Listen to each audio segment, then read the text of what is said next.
Olá pessoal, espero que vocês estejam bem. Sejam bem-vindos a mais uma aula de Física na disciplina de Ciências da Natureza. Hoje, nós vamos começar nossos estudos sobre a óptica que está no capítulo 10, cuja unidade temática é Luz e Cores. Nesse capítulo, serão abordados conteúdos de grande relevância como a natureza da luz, formação de sombras, reflexo da luz, espelhos planos e esféricos, refração da luz, as cores dos objetos, entre outros. Mas afinal, o que é a óptica? Bem, existem dois ramos de estudo dessa, a óptica geométrica e a óptica física, que estuda a natureza da luz e como ela se comporta fisicamente. Aqui nós vamos estudar nessa unidade temática é a geométrica, que tem por objetivo de estudo apenas a geometria da propagação da luz em um meio. Os estudos nessa área trouxeram grandes avanços, como no estudo de corpos celestes, na correção de defeitos na visão, entendimento de vários fenômenos naturais, etc. Explicado então o que vamos ver nesse capítulo, vamos agora falar um pouco do que é a luz, que é a base de estudo da óptica. Bom, a gente viu nos estudos de radiações que a luz ou espectro visível é uma estreita faixa das ondas eletromagnéticas, capaz de sensibilizar os nossos olhos, causando a sensação de visão. Mas nossa compreensão sobre a luz nem sempre foi essa. Atualmente sabemos que, embora a visão dependa da luz, a luz não depende do fato de estarmos enxergando ou não. Entretanto, na antiguidade, por exemplo, os antigos filósofos gregos não faziam discernimento entre a luz e a visão. Ou seja, eles não as viam como duas coisas separadas, a física da luz e a sensação de enxergar. Eles acreditavam que os raios de luz eram emanados dos nossos olhos como tentáculos, tocavam e tateavam os objetos e então voltavam para os nossos olhos, nos possibilitando enxergar. Essa ideia foi proposta por Empédocles de Agrigeto. Mas por que eles acreditavam nisso? Bem, eles sustentavam essa ideia porque durante as noites as pessoas e animais se reuniam ao redor de fogueiras para se aquecer. Ao olhar uns para os outros, os gregos viam o reflexo da fogueira nos olhos das pessoas e principalmente dos animais, mas eles não sabiam o que era a reflexão da luz, e então interpretavam que essa luz só podia ser raios de luz emanada dos olhos deles. Entretanto, nem todos os gregos acreditavam nessa ideia, pois ela havia uma grande incógnita. Desses gregos que não acreditavam nessa ideia, Aristóteles foi quem, após observações, pesquisas elaboradas e reflexão dessa ideia proposta por Empédocles, fez o seguinte questionamento a respeito da natureza da luz e da visão. Ele questionou o seguinte: se os olhos são mesmo as fontes de luz, por que não conseguimos observar as coisas ou os objetos em lugares escuros? Foi então que, a partir desses questionamentos, essa ideia estabelecida por Empédocles de que raios luminosos saíam de nossos olhos e tocavam os objetos para possibilitar a visão, foi sendo deixada de lado pelos gregos. Após essas ideias, muitos anos se passaram. Foi então que, no ano 965 d.C., nasceu Alhazen, onde hoje se localiza o Iraque. Ele ficou conhecido como o primeiro cientista, por conta de sua metodologia de pesquisa, pois testava as hipóteses e teorias através de experimentos.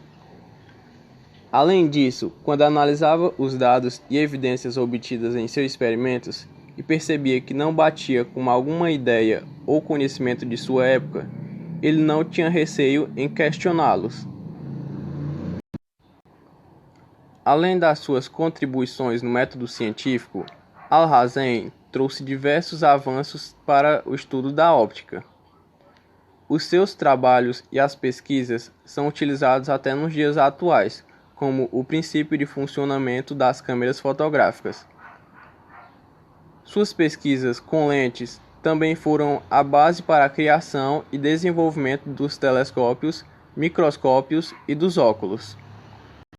Feita essa breve abordagem histórica sobre as ideias a respeito da luz e estudo da óptica, vamos agora falar da luz como onda eletromagnética. Falamos no começo dessa aula e na aula de radiações eletromagnéticas que a luz visível é uma onda eletromagnética cujo comprimento de onda sensibiliza as células fotorreceptoras em nossos olhos, causando então a sensação de visão. Aqui eu trouxe novamente a ilustração do espectro eletromagnético, para visualizarmos com mais clareza onde está localizada essa faixa. Observando o espectro eletromagnético, veja que a luz ocupa uma pequena faixa desse espectro, compreendida entre o infravermelho, que são as ondas eletromagnéticas próximas à luz visível vermelha, e o ultravioleta, que são as ondas eletromagnéticas próximas à luz visível violeta. E, para relembrar, a luz, por se tratar de uma onda eletromagnética, possui velocidade igual a 300.000 km por segundo. Se nós pudéssemos viajar a essa velocidade, conseguiríamos ir e voltar até a Lua em 1,5 segundo. Outra curiosidade é que a luz proveniente do Sol demora cerca de 8 minutos e 19 segundos para chegar até a Terra. Ou seja, se de repente o Sol deixasse de existir, nosso planeta ainda seria iluminado pela luz que está viajando do Sol até a Terra por aproximadamente 8 minutos. Agora, vamos ver alguns conceitos básicos de estudo da óptica geométrica, começando pelos raios de luz e feixes de luz. Então, vamos lá. Os raios de luz são a representação geométrica da trajetória da luz. Ou seja, os raios de luz são vetores que representam e indicam a direção de propagação da luz. Vale destacar que os raios de luz são uma ideia puramente teórica, que tem por objetivo facilitar o nosso estudo. Agora, vamos falar sobre os feixes de luz. Bom, os feixes de luz, também conhecido pelo nome de pincel luminoso, é o conjunto de infinitos raios de luz e são classificados em 3 tipos: o cônico divergente, o cônico convergente e o cilíndrico paralelo. Observe com atenção as imagens aqui abaixo. Veja que o feixe divergente é quando os raios de luz, aqui representado por esses vetores, partem de um mesmo ponto e se espalham, ou como o próprio nome diz, eles divergem.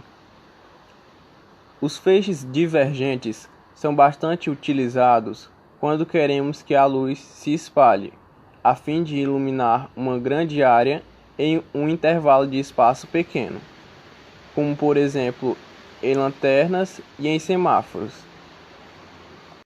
É por isso que quando vocês estão andando pelas ruas da cidade, vocês conseguem avistar um semáforo de longe. Agora nós vamos falar do feixe convergente. O feixe convergente é quando os raios de luz que estão separados convergem em um único ponto em comum. Utilizamos os feixes divergentes quando queremos que a luz seja focada em uma determinada região ou para ampliar a imagem, como por exemplo em lupas, algumas lentes de óculos e telescópios. Por fim, nós temos o feixe de luz paralelo, que é quando temos os raios de luz se propagando de maneira paralela uns aos outros.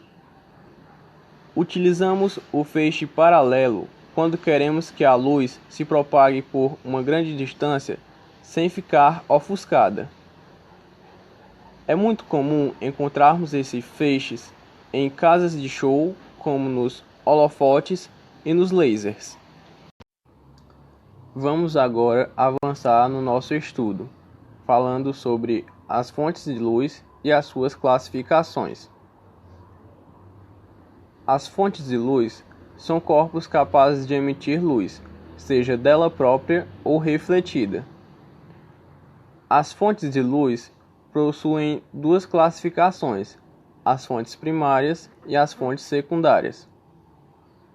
As fontes primárias, ou também conhecidas como fontes luminosas, são as fontes que emitem luz própria.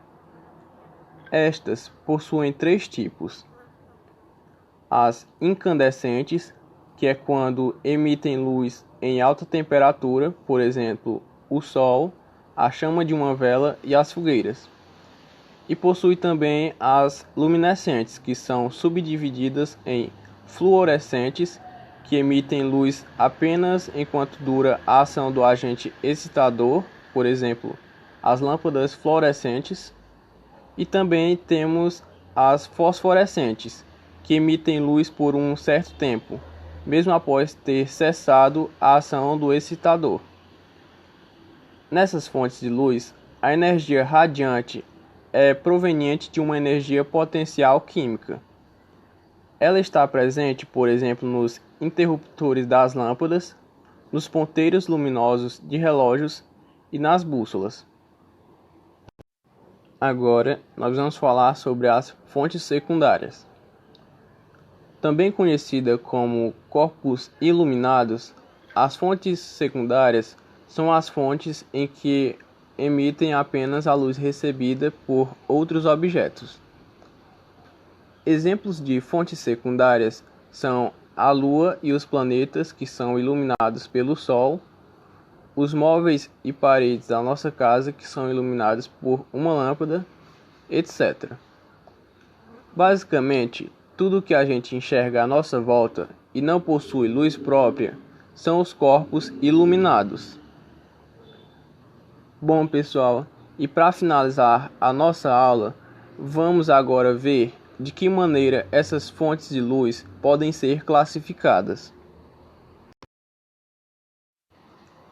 As fontes primárias e secundárias podem ser classificadas em dois tipos: pontual ou extensa. Uma fonte pontual é quando as suas dimensões podem ser desprezadas quando comparada com as distâncias que a separam do corpo a ser iluminado. Observe na figura abaixo que a lanterna, a fonte que emite a luz, tem dimensões quase desprezíveis se comparado com a distância que a separa dessa bola em vermelho. Já a fonte extensa é quando as dimensões da fonte emissora de luz não pode ser desprezada quando comparamos o seu tamanho com a distância que a separa do corpo iluminado. Observando a figura abaixo, veja que a lâmpada fluorescente já possui uma dimensão considerável quando a comparamos com a distância até a bola. Agora, vamos fazer uma comparação da formação de sombra nas duas situações. Veja que na fonte pontual, a sombra formada possui apenas uma região bem definida com a ausência da luz. Observe agora nas fontes extensas, temos uma região em que possui ausência total da luz, mas que também há regiões em que essa sombra aparenta ser desfocada. A região de ausência total da luz damos o nome de umbra. Já as que não possuem uma região totalmente sombreada, damos o nome de penumbra. Bom, pessoal, essa foi a nossa aula sobre a luz com introdução à óptica. Obrigado pela atenção de todos e até a próxima aula, com o tema de princípio da propagação retilínea da luz.